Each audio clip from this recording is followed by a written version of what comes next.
जोपासना संगोपन करणारी नव्हे, हगणं काढणारी नव्हे, तिची व्याप्ती खूप मोठी आहे आणि ती समजून घेण्यासाठी आज मी हे विषय तुमच्यासमोर मांडतोय. लक्षात आला का मित्रांनो? आता ह्या गृहिणीमध्ये आणखीन एक उल्लेखनीय नाव आहे, ते म्हणजे माझी आई.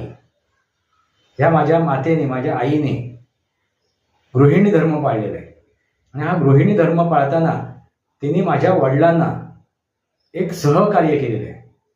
कशा प्रकारे तुम्ही म्हणाल आता? तर ज्यांना आधार नव्हता, जे निराधार होते, म्हणजे निराधार म्हणजे तशा प्रकारे निराधार नव्हे, म्हणजे मुंबईला आल्यानंतर त्यांना आधार नव्हता, अशा गावातील लोकांना, शेजाऱ्या पाजाऱ्यांना तिने एक आधार दिला. आपल्या घरामध्ये एक जागा दिली, त्यांचा उद्धार केला, त्यांना कामधंद्यांना लागेपर्यंत त्यांनी मदत केली, एक घासमुखी त्यांच्या लावला. लक्षात आलं का? अशी ती माझी आई, माझी माता, ती गृहिणी.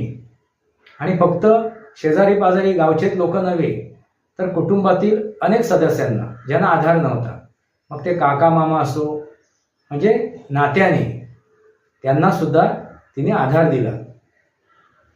आता हे आधार दिला म्हणूनच माझ्या वडिलांनी ती गोष्ट ते करू शकले. जर तिने सहकार्य केलं नसतं तर ते माझे वडील करू शकले असते का?